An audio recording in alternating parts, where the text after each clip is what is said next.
All right, for everybody who doesn't know Amy, well, let's start with actually my background before Trainual was in the adventure world. It's still a major part of my life, but prior to launching Trainual, for many, many years, I was an adventure content creator, traveling all over the world, climbing mountains and doing these incredible expeditions. And then actually we crossed paths facilitating and speaking with a company called the AIP Group, formerly Peak Teams, where you were the CEO.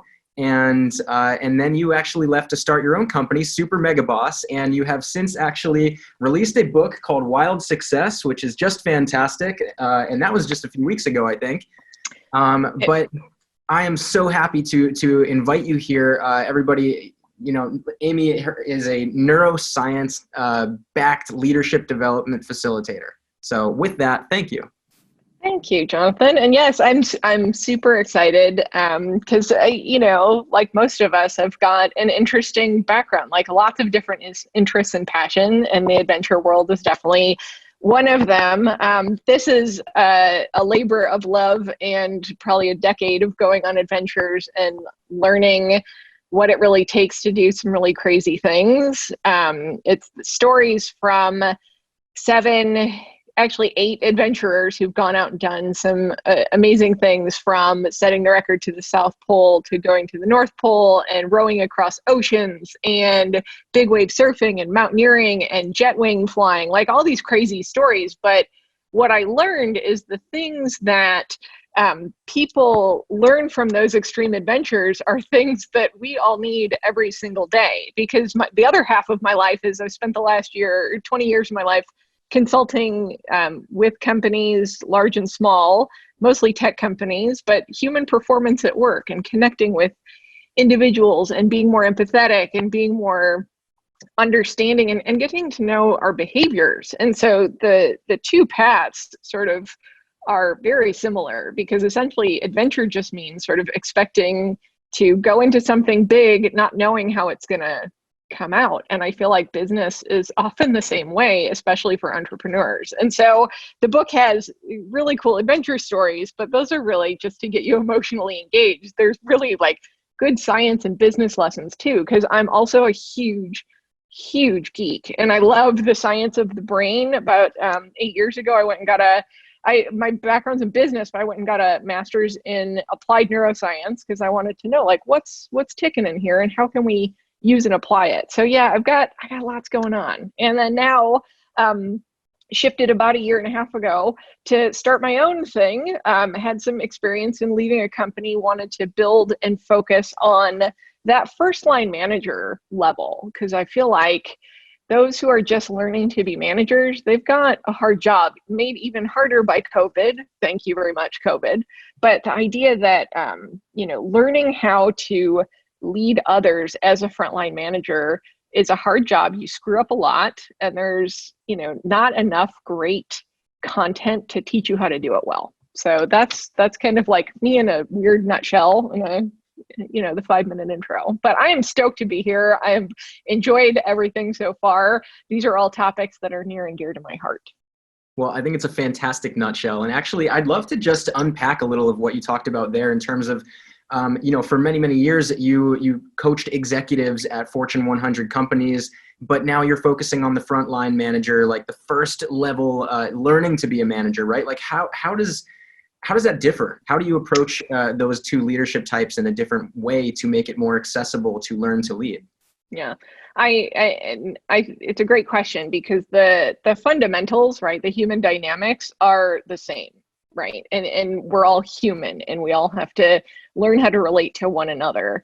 And I feel like a lot of organizations have spent a lot of time and money on executive leaders, but how do they get good executive leaders? They do it by starting earlier in the process. And so I just remember having so many conversations in terms of the spend and the quality of materials that they would invest in a new manager. They'd sort of ship them off, sheep them to, a day or two Like, okay, now you're a manager. A miracle happens, and suddenly you're a manager. And it's like, oh, it takes so many years to learn how to do this. And I just watched companies not sort of worry about the care and feeding. And yet this group of humans has so much impact and is really the first line on how culture gets shaped, how work gets done, how emergencies get fixed, how we handle crisis.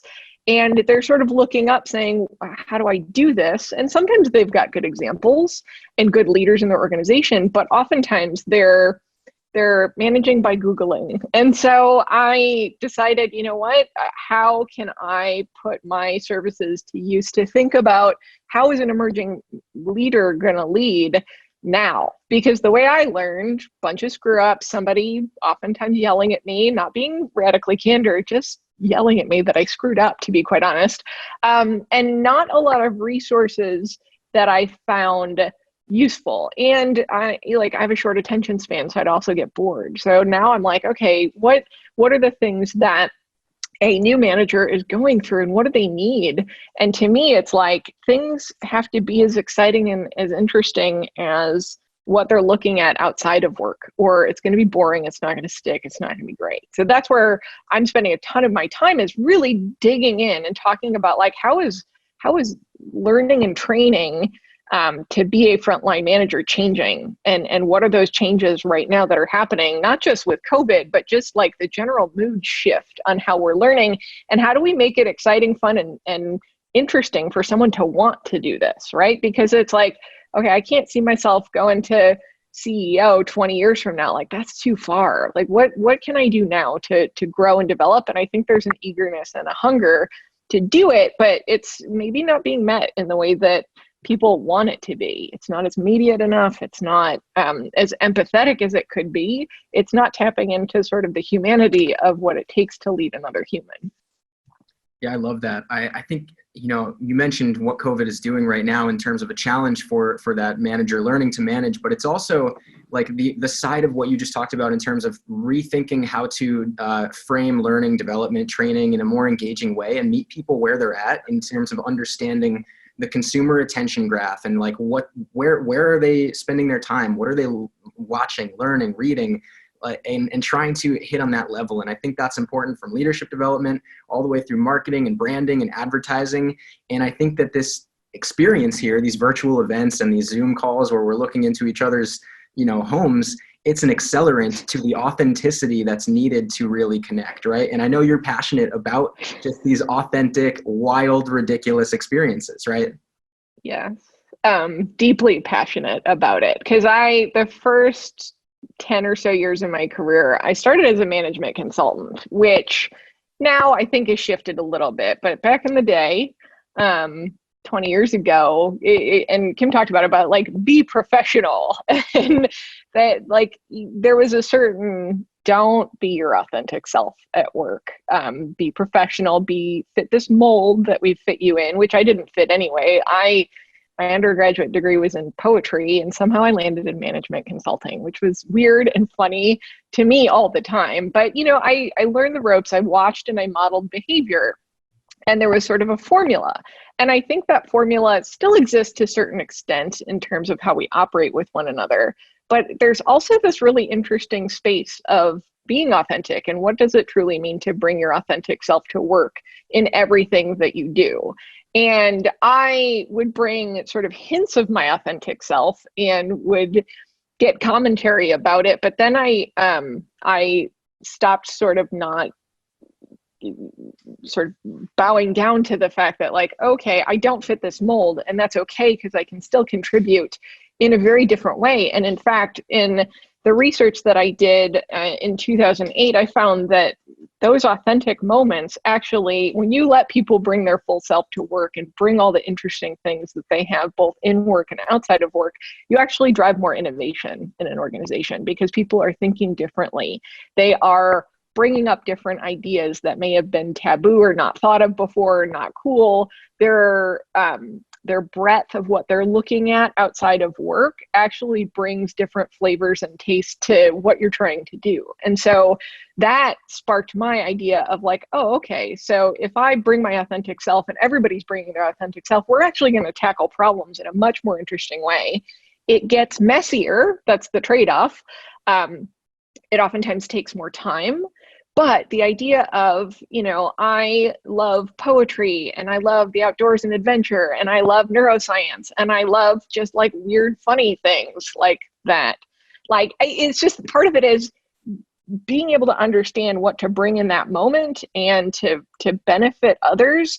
If you look at it through the lens of letting people do this actually drives innovation, and there's tons of research behind it. And from a neuroscience standpoint, it allows people to be more creative. And so to me, it's like, if you can unlock that as a leader, as an organization, you are going to produce better ideas and not expecting, and I'm starting to see it, like, don't hire people that are like you from a diversity and inclusion standpoint, but even that, like, just bring in a bunch of weirdos, like being in people that you don't expect to come up with these ideas and encourage that behavior in an empathetic way, of course, and within things that fit your culture. But thinking differently is where innovation comes from. And so mixing all these things and exposing even yourself to stuff that you're not used to. I'm doing stuff with a group of musicians. I have no musical skill whatsoever, but I'm facilitating sessions in a jazz studio to kind of get people, not yet, but when we get back to life in our new normal, but even watching people in a music studio, exposing yourself to the arts that you don't normally take part in. All of these things boost creativity from what I've found. And they're really fun and different. And so, part of it is bringing that weirdness to the table. It actually works from an innovation standpoint because there's excitement, there's novelty, there's challenge. Those are the things that actually fire up our brain's innovation engine. Yeah, I forget where I heard this quote, but something about that creativity and innovation is the connection of the space between once unconnected ideas. So I really like that you kind of highlight that. So for people, it's easy to hear that, but it's maybe not that easy to unlock that for yourself in how you're leading your team or your training or developing that content.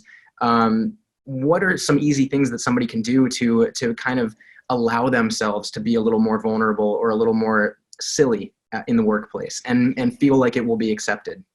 Yeah, I don't want to discount the discomfort that comes with this because it is uncomfortable. And one of the things I tell new managers all the time is get used to that feeling of being uncomfortable pretty much all the time at work.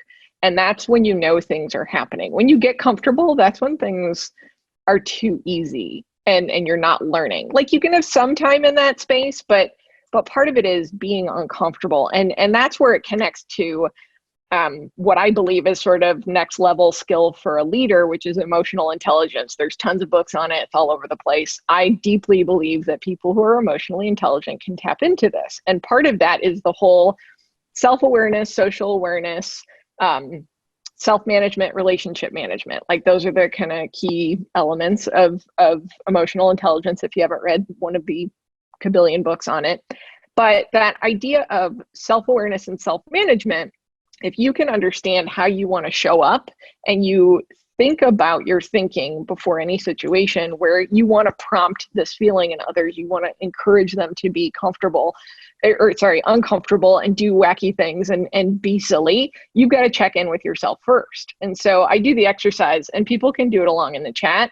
Like, if you're going to get ready to prompt people to be more creative and innovative, whatever it is, whether it's an actual creativity exercise, whether you're just going to do a brainstorm, whatever it is, before you walk into it, think of the 3 words that describe the emotional state that you want to show up in. And that's really, it's called metacognition. That's the fancy nerd word for that. But metacognition and thinking about your own thinking before you put yourself in a situation is super important. So everybody write down, like, what are the 3 words that you would want to think about how you would want to show up in that scenario? Put them in the chat box just for fun, right? Like, is it funny, open, clear? Is it quiet because you want to let other people speak? Is it determined? Is it fun? Like it can be a lot of that piece, right? Friendly, love that one, Leah. So part of it is, what is the mood you want to set? And you can actually subconsciously influence that by being really in tune to it before you jump in. And so part of it is, I think it's, check yourself before getting into these situations where you want to set other people up for the feeling you want them to feel. Because once you figure out, how do I want to feel jumping in, then it's, how do I want them to feel? If you want them to feel psychologically safe, because that's a phrase that I throw around, a lot of people throw around, like, what are the emotions that get tied to that? Like trusting, open, clear, safe. Like, what does safety really mean?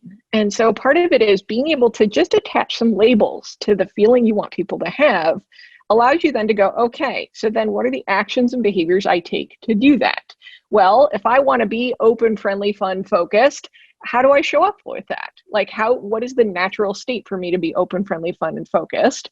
This is how I want to show up. What are the things I need to do for myself? Whether that's looking at some memes on Instagram before I get into something, whether that's watching a video, whether that's taking a minute, thinking about something funny, telling yourself a story, you have to get yourself in that mindset.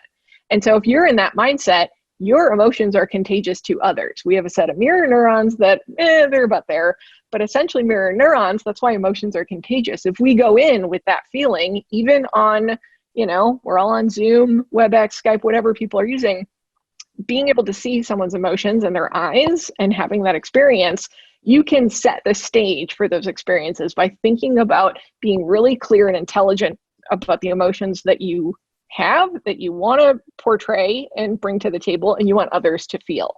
And I think being very open and clear about that is part of the steps to get people to be more open and psychologically safe, is to have those conversations and to be intentional and think about it. Intentional, such a key word there. That's such a good way to describe that, because I think you're right. Like, when you set out to define a brand experience or a employee onboarding experience, right? Thinking through not just what's the first moment and what's the content that they're going to experience, but like at the very end of it, what is the feeling they're going to have after interacting with this? And then designing everything, backfilling from there, because that feeling is your definition of success that you're striving for. And that gives you a kind of a roadmap to take those steps to get there. And that's it, right? Like it's about creating experiences and feelings for people, and everything else should be built backwards from that. And so I think about that all the time in everything that I create. I mean, I do a ton of sessions like this where I want to think about, how do I want to engage people? How do I want to create the feeling? What do I want them to walk away with? And I love everybody putting stuff in the chat box around sort of these feelings. And part of it is giving truth, giving labels to those things help us work through them. But I also think we don't spend enough time with that intentionality and thinking about when you walk away, what do you want people walking away with? How do you want them to feel? And people have said, like, what does success look like? But I think the emotional piece is actually much more powerful. And the reason why, to get super nerdy again, is we have, the way our brain works essentially is our emotional center and our memory center, they're actually best buddies. They're right next to each other in the brain, your amygdala and your hippocampus. Your amygdala is where your emotions get processed, very simplified way of talking about it. And your hippocampus is your memory center. They're physically right next to each other. So if you think about, you want people to remember things, you need to tie one of the kind of 4 key emotions to what that piece of information or that experience is for people to remember it more effectively.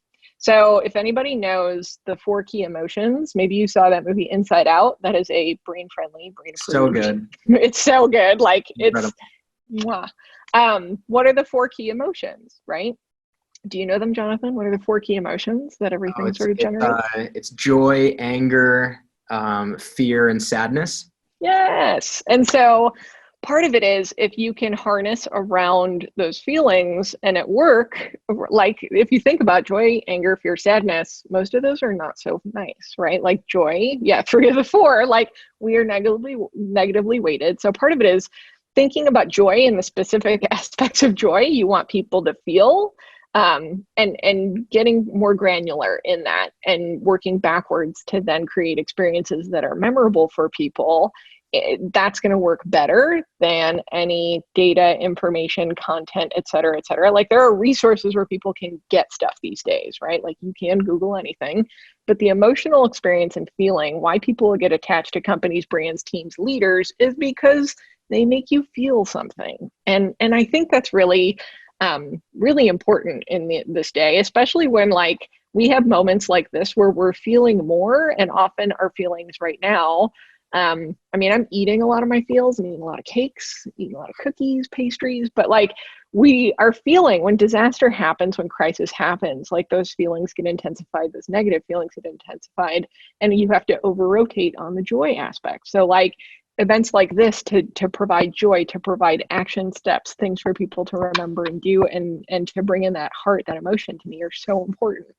I also hope someone does make a t-shirt with metacognition on it. That would, I mean, I love metacognition. Oh, good. Do a lot of thinking about thinking.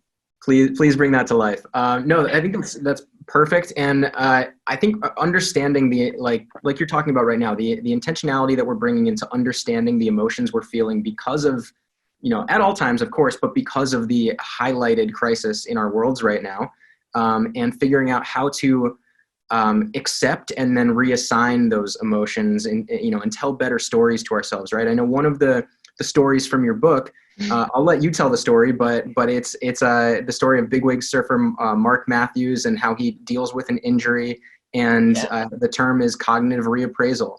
And I would love to have you kind of explain that concept of cognitive reappraisal, because I think so many people will get such value in terms of how to tell themselves a different story when they feel an emotion. Yeah, thank you. Because if you didn't actually line into this, I was just thinking, like, I got a story for everybody that's going to be super useful. So Mark Matthews is an Australian big wave surfer, and he is based up on the Gold Coast in Australia. And you can go watch 6 surfing videos of him for the rest of the day if you want. He's an amazing person, but he's also very deeply into thinking about thinking. Like, he should be wearing the metacognition t-shirt, so please order him one. So Mark and I knew Mark through my connection with my last job, and he is spectacular because he goes and tackles these giant 50-foot waves. And I like, surfing 6-foot waves is scary enough. Like, the ocean is a very powerful beast. And so Mark takes on and wanted to be one of the biggest big wave surfers of all time. And he is, and he's fantastic. His last name's Matthews, Mathews. And so Mark, if you're going to surf a 50-foot wave, you have some good days and you have some not so good days. And so Mark had gotten into an accident on Jaws in Maui, and he dislocated his shoulder. And it was really interesting because at the time I had set up a keynote for him to do to tell his story about facing fear, because surfing is about sort of facing fear in the face. And he literally went to the keynote like with with a brace on, like injured, screwed up his shoulder. He was worried about it. He finally healed, and literally one of the first waves out, he got slammed into a reef and had for most people would have been a career-ending injury, broke and shattered his leg. And they were potentially going to have to amputate his leg. And Mark was not in a good way. And he's a really upbeat and surfer dude, core. But he met a kid in the hospital who was a paraplegic who had gotten into an accident. And instantly, Mark had reframed his situation. He's like, you know what? I'm still here. I'm still alive. And had in the past used reframing and cognitive reappraisal to tell himself a more realistic, optimistic story about his day-to-day, but nothing is insurmountable. Nothing is, unconquerable in your life. You just have to look at it in a very different way. What do you learn from it? How do you grow from it? And he does that, and he does it very genuinely, which I think is really hard for us, because we we tell ourselves stories and we're like, I kind of don't believe that. Like, our naysayer still talks, and our naysayer in our head is so rude because we would never talk to other people like that. So when I talk to people about reappraisal and reframing, what I do is I like to tell the story of Mark, because he's like, you know what, in that moment, like, I'm alive, I'm going to surf again. And sure enough, like, he's surfing again. He got married. He has a beautiful baby daughter. I like his Instagram's filled with him taking her out surfing. It's so adorable. But part of it is, you have to figure out how to manage that voice in your head around reappraising things that are difficult, and think about that voice in your head actually saying those words out loud to someone else, someone you care deeply about, someone that you have great empathy for. You'd never say those things. And so don't say them to yourself. And that's part of the reappraisal process, is really managing that. It's called the default mode network, nerd, but part of it is that voice inside your head, that radio station that plays. You need to get that going on the positive channel. There's time and place, like your body and your nature will keep you alive in the real tragic challenges, but you got to turn a positive radio station on to be able to reframe everything as a learning experience. And it changes and flips your perspective on pretty much everything that you look at. If you can do that, you don't sort of wallow in the, oh, I failed, or I'm not good at that, or this is too tough for me. You look at it as like, okay, I can try that. If I screw it up, what am I going to learn from it? What am I going to take away from it? How am I going to grow and develop from it? So reappraisal is absolutely key to handling crisis and crisis situations. And it's not sort of like overly Pollyanna, but it is almost to that level where you're like, I am going to tell myself really positive stories so I can get through this. And I think, yes, there's growth mindset too in it. I'm definitely a fan of Carol Dweck, and there's a chapter on growth mindset with another adventurer. So that's definitely in the book. They're tightly connected, and it's being able to reframe and retell the story in a way that's not so harsh, because we are super harsh with ourselves, as well as sometimes with each other, and we don't need to be. It's just in our biology. So we have to amp it up on the positive spin. I think of self-awareness and just forgiveness and that power of self-talk for sure. And it's something that maybe you don't want to do like in front of a lot of people. Just be like verbally speaking out loud, rooting yourself on, cheering yourself positive, right? But it's something that, when you're out there on the basketball court or like, snowboarding some mountain, like you might be talking to yourself without even knowing. And so it's important to like bridge those experiences back to how you handle that feedback and that, perspective in the workplace. So in terms of the micro moments of what somebody has to deal with within their team, within the workplace, how do you do like practice cognitive reappraisal in smaller steps? Let's say you receive feedback on a performance review. Yeah, and this is kind of a really interesting space, because it doesn't just sort of happen magically, right? It does take a lot of practice. And part of it is the emotional regulation that comes from receiving information that you respond negatively to, like a performance review appraisal. Somebody gives you a piece of feedback that might be really, radical candor. And it's tough sometimes to even take that and to be open to it.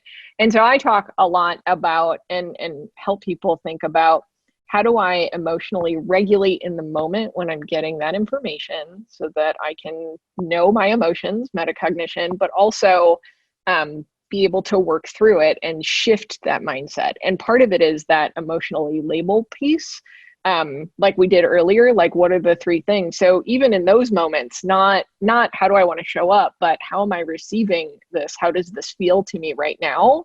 In your head, thinking about labeling. So if somebody told you something that made you angry, that is hurtful, that is you think is incorrect, it's their version of the truth, your reaction to those pieces of information. And it's funny because I will never forget it, piece of performance feedback from Deloitte is like, someone made a comment about my hair being like way too big. And I was like, I can't help it, it's my hair. But it stuck with me, right? Like these pieces of feedback, whether they're valid or not, stick with you and they have an emotional response to you. And really, it's about labeling that response that you're having and looking at it objectively, because it turns your thinking brain back on. Like when you're working through those emotions, your logical brain not really operating all that well. And so part of it is getting that one word that can allow you to reappraise, turn that thinking brain on. I'm angry, I'm anxious about this, I'm upset about this, I'm sad that this is, the one piece of feedback, if you're taking it that way. And think about that word, say it in your head. I like to write things down. Sometimes that's not appropriate in the situation that you're in, but part of it is when someone's giving you feedback, I find taking notes a nice thing to do, like you're listening, but I actually will write down that emotion that I'm feeling. So that allows me to then kind of work through the actual feeling that's happening. So my chest might be heavy, my heart might be pounding, my hands might be sweating. I might, start that sort of flush of anger, whatever that is. Being able to indicate that, know that it's happening, acknowledge it, will allow you to sort of rechannel the blood flow that's actually going into your amygdala to fire those emotions off, to get a little bit more relaxed about it, to be more rational about it, to accept it, and also realize that no matter what we say to ourselves, like feedback is one lens, one point of view, and it's not the truth. And it's someone's truth, but it doesn't have to be your truth. And so part of it is taking what's useful of it and being able to be determined. Because, I think a lot of us sort of grew up thinking like when somebody gave us a piece of feedback, that's the truth, 100%. And sometimes those truths aren't 100%. And it may be right for that situation. It might be right for that lens. But part of it is thinking about our emotional response to that feedback, acknowledging it to be able to then process it rationally is really super, super helpful, and a tactical way to approach those situations and to be more open about that feedback. If you say, okay, I'm going to go into this, I'm going to ask for the feedback, like Kim said, because I love that, ask for the feedback, make it open and an honest place to be, but then you have to emotionally regulate through it, because when you ask for feedback, people are going to tell you. And so, they may tell you with kindness, you're still going to feel something around that. So being able to then work through your feelings and be self-aware about it, be able to label. And one of the things that I love is, and I'm going to get full California hippie, mindfulness meditation, huge scientific benefits for being able to emotionally regulate and keep your cool. So I'm definitely into, I'm not going to go off and go on a silent retreat for 5 days. I'm not quite there yet, but a few minutes of breathing every day to get in touch with your body, which will tell you and give you those signals when you feel an emotion, to me is absolutely critical to get good at it, to be able to regulate in the moment. And this will help you in a feedback. This will help you when you have to fix a problem, you have to have a difficult conversation.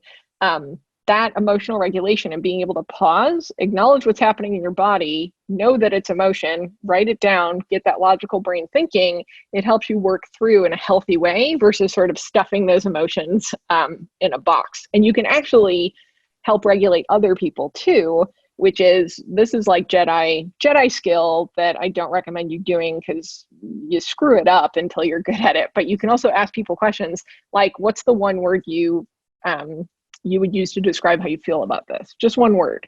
You actually are regulating other people by giving them that language click to turn their language center in their brain back on and redirect those resources. Don't be there and be like, Jonathan, you look real angry about this. How do you feel about that? Like, you don't want to label that for them. That's a process they have to do. Because if you label it, you're probably just going to stoke that fire and make them more angry. But I think emotional regulation and mindfulness can help you get more in touch with your own emotions, which will also in turn help you with other people's emotions too. So interesting. I love the moment of pause to reassess, right? I think that's so important for everybody to just think about, is like to not be so reactive to a situation. Like give yourself a moment before you reply or before you allow yourself to feel something. Yeah. Like allow yourself to feel, but like also pause and reflect, right? Reassess. With that, I want to bridge into obviously a shared background of ours is in the adventure world, and we've talked about it a bit, but I want to highlight the bridge between the adventurer mindset and a leadership mindset, right? And how, like, by definition, adventurers are excited by the unknown and they innovate on the fly, and they're like, and those are all aspirational things for a leader to embody, but at the same time, acknowledging that not everybody on your team is comfortable with the unknown and comfortable like innovating on the fly and reassessing when the weather goes bad to go forward, right? Like how do you kind of embody those aspirational leadership principles while still leading a team without anxiety, right? I have definitely given people anxiety around like, let's just go for it, right? Because of the fearlessness that comes from viewing the world as a learning experience. Not everybody's there. And I've learned to be more empathetic to those people who need more certainty and control and clarity. And so I've actually adjusted in a lot of cases how I've approached connecting with those people and actually seeing and being empathetic with them. And part of it, I think, is asking those questions, right? Like, well, what do you see? Because those are very helpful people, but they're very different from the people who are like, yeah, let's go for it. We've got a plan. We'll figure it out. We'll learn from it. Very different from the mindset of like, I'd like to know what's happening. I want some certainty before I engage in this. And so part of it is I actually really like those people on my team to be able to poke holes at the plan, right? To look at and like I said, to be more innovative, because they're going to look at blind spots. They're going to look at things that they're going to anticipate, because I think, adventurer mindset, you usually go out and you've got a decent plan, but when you've done some scenario planning, there's scenarios you can never think of and they happen and you have to work through them, and you have no fear of like, okay, I'll figure it out when I'm there. Versus someone who has a more certainty level approach will actually help you and drive your skill to do more of that scenario planning, to think about it and to communicate. So I actually love to have those people on my team, and I appreciate them and recognize them for that because of that capability. And they're not going to get out on the mountain with me, but they will help me sort of see what the path is. And I think those conversations are so helpful. And to appreciate those skills, because not everybody wants to be the crazy mountaineer or the big wave surfer, and that's cool, and I can appreciate that. They'll take a good story, but they'll also help you look at drawbacks, look at the risks, and I think that's really super important from a business standpoint, from an entrepreneurial standpoint. For sure, you definitely want one of those people on your team if you're an entrepreneur, but part of it is welcoming that approach, because I know a lot of adventurers don't like to hear that. Like, they don't want to hear what's going to go wrong. They don't want to hear like, no, we're going to have a great time. It's like, no, those people will make your adventure that much better because they can see those blind spots and help you see those blind spots. And so I've learned over the years that you really want those people who will do the double checks and make sure that you're not going to get yourself in a space that you can't get out of. That's in business and in life. Like, honestly, the parallels are so ridiculous at how much being out in the adventure world and in the business world are almost the exact same, temperature differences and all. But you want those people on your team, because if you've just got all the people going, then no one's going to pay attention to like, oh, if things go wrong. And those people are usually really good when you bring them in ahead of time, because then it's not a whole I told you so situation when they're like, I told you that wasn't going to work. You use that as part of your planning process. Yeah, perfect. I mean, that's, to be perfectly candid, that's something that I actively work through and have to struggle with, because I am so of that mindset of just, I'll go and figure it out, right? And fortunately, I have the people around me that question that, which is good. To have those people in your life. Yeah. You stay alive a lot longer when they're in your life. That's true. We have a question here from Mayor. So this is just a very simple one, but very strong. How to overcome fear during this difficult time? So watch less news, number one, because to me, the news media has, and I don't care what news media you watch, they're paid to get eyeballs. And so fear stokes that. We're negatively wired. And so if you want to be less fearful, watch less things that stoke your fear and focus on happy things. Don't be unrealistic. Like, there are dangerous things that are happening. Pay attention to your, the places that you go for reliable information about how to keep yourself safe. But also part of it too, and one of the sports I like to participate in is paragliding, which is inherently quite dangerous. And I had to work through some fear because there are things that happen, and I've seen some things. And so I listened to this really cool podcast that sort of walked you through a science-based approach to managing fear. And one of those things was to ask yourself the question, am I really in danger right now? And for the most part, most of us can answer that question with a no. Like, am I in immediate grave danger right now? So whether I was in the sky or wherever, that's a great question to ask. Like, when you feel sort of that anxiety of fear and your chest tightens, part of it is, asking, am I really in danger right now? No. Is there a plan that I can take to address this fear? How can I make today, right now, this moment, less fearful for me? And so when I think about fear, oftentimes it's compounding and looking into the future. And creating really creative scenarios about what can go wrong, because that's what our brain likes to do naturally. We're sort of catastrophizers. So part of it is pulling back, and it's what can I do today right now to make myself more calm and relaxed. And so mindfulness actually really helps with fear and anxiety. I do a lot of that. Exercise. So thinking that you are a network system and being able to take care of your network system, because your brain doesn't work independently of your body. Exercise is a way to actually help reduce anxiety and fear. I've actually doubled the amount of exercise I'm getting in the last 4 weeks, which I know sounds insane, but literally I've doubled it, because I know I'm going to be anxious about what's happening in the world, just like the rest of us. How can I counteract that? It's with taking care of the whole thing. So watch less news, take care of yourself, and think about right now, are you in actual danger? The answer is probably no. So that should sort of ratchet things down. Yeah, I think that when, fear and anxiety and any of that bottling up inside, like movement is such a perfect way to expend energy. And whether you're able to go out and exercise and take that break to go run or ride or something, or if it's just taking a call as you pace around your coffee table, right? Just like walking. Yeah, walking actually like allows you to calm down and expend that energy and get it out. Something I read this week too was that the bravery often doesn't feel like bravery; it feels like fear. And I think it's interesting to know that like everybody has a different risk tolerance and everybody has a different fear threshold, but at the same time, like overcoming fear is still feeling fear. And so that's just, everybody should just be aware of like, don't judge yourself for the fear you're having, because the people that you might look up to that seem brave, that seem fearless, they're just experiencing fear on a different level that they've worked on becoming comfortable with. We have another another question here. What are your top 3 tips for a new manager of a small team? Love this.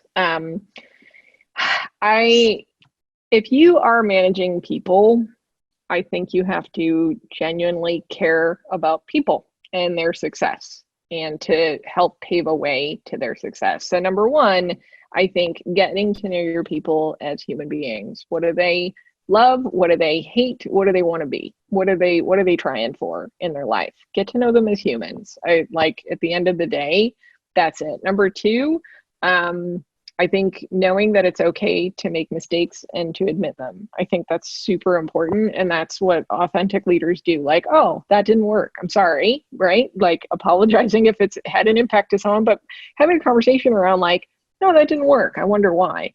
And number 3, I think the really important thing is to be open and ask questions. So I like the phrase lead through listening first, lead through asking questions, then lead through talking. Because at the end of the day, the more you can listen to the people that you work with, they have good ideas that sometimes never get out because somebody else is always talking. So listening, asking questions, and then you can talk, I think is a great way to build trust and connectiveness with the people that you work with. Love that. And it looks like we have time for just one more question here. And I think that there are 2 that actually I'm going to combine because they seem to go together. Nick Graff asks about, the fact that public speaking is like everybody's biggest fear, right? Any tips to overcome this or face it better? And this goes hand in hand with Rubelin's question about how to overcome imposter syndrome. Oh man, I love these questions. The public speaking one, it's so funny because I speak for a living. I'm an introvert and this terrifies me. Every time before I get on any Zoom call in front of audiences, I get nervous.